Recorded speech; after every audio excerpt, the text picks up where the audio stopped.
So I'm going to welcome quite quickly to the stage our data expert.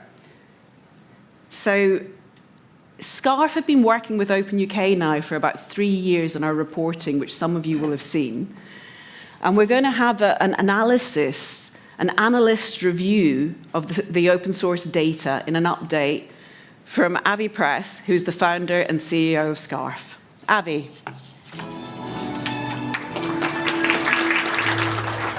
Thank you very much. All right. Thanks, Amanda. Thanks, everyone, for having me.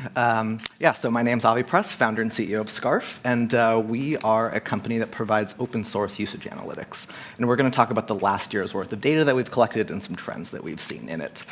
Now, a little bit about this data and what we've collected. This data set comprises things like software artifact downloads, documentation and web traffic, and even increasingly telemetry that is sent from code. This is from thousands of projects across most of the major open source foundations that you may know. And we track over 1 billion open source downloads and usage events every month, increasing very quickly. 0 PII retained from any of those events. That's not a comprehensive view into everything that's happening in open source, but it does give us a very representative sample and plenty to talk about.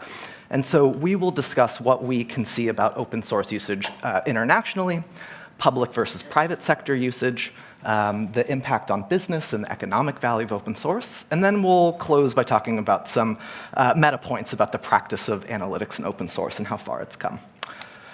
First point will surprise no one, but open source really is very global. Every single country is represented in this data set, about 88 million unique sources of this traffic. Not too far off of what GitHub might report, things like 100 million developers and about 500 billion open source repositories. What might be more surprising, though, is that we saw 62% of countries that had public sector usage of open source. And so, I think open source had quite a lot of adoption and penetration in the public sector, but there's still a long way to go to really see every country leveraging open source. On the commercial adoption side, again, not necessarily a comprehensive view, but still quite interesting and representative.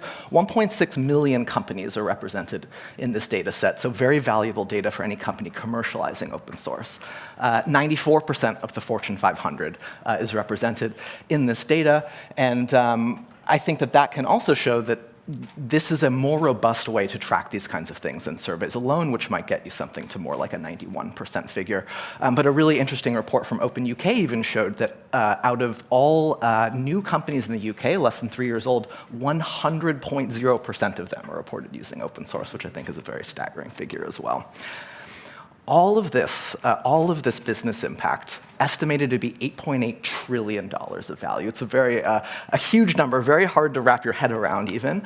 But I think a really interesting effect here is that commercialization is still a tiny, tiny fraction of all of this. There's so much room to grow from the commercial open source sector. And we do see these figures growing very quickly, but overall, we still very early days for open source commercialization. And one claim that I want to make here is that the data, the usage analytics are going to be a very key component of how we can have more sustainable and more economically sustainable open source development. And so one framework that I want to discuss very briefly is a framework that we have been working on at SCARF that we help a lot of companies and projects with around the open source adoption funnel. So this is a statistical framework where we can start to infer for any given company, a commercial user of open source, where are they in that journey with a given project?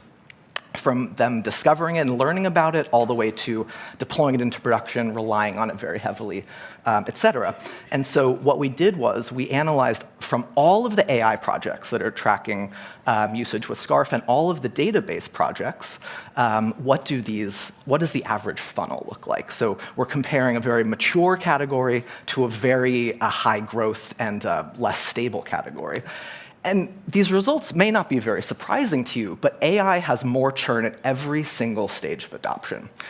A lot of growth, a lot of churn, much less than databases, which is a much more mature category.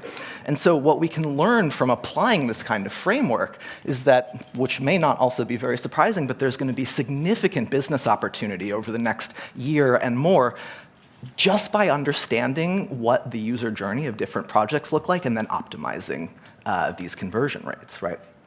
And so for anyone getting into commercial open source, AI is obviously a great place to look. Now, I think one meta point that I want to make here is that the fact that I am even up here today talking about usage analytics and open source means that we've come a really long way in the practice of tracking analytics. This used to be taboo and a fringe practice, and now today, thanks to folks like OpenUK having me up here to talk about this, this is becoming a much more common practice. And that's really, really important because data and analytics are going to be very crucial for how we drive cost-effective open source development, more public sector funding towards open source development, train more useful AI systems, and ensure that open source is around for the long haul. So that is all I've got. Thank you so much for having me. Thanks, OpenUK.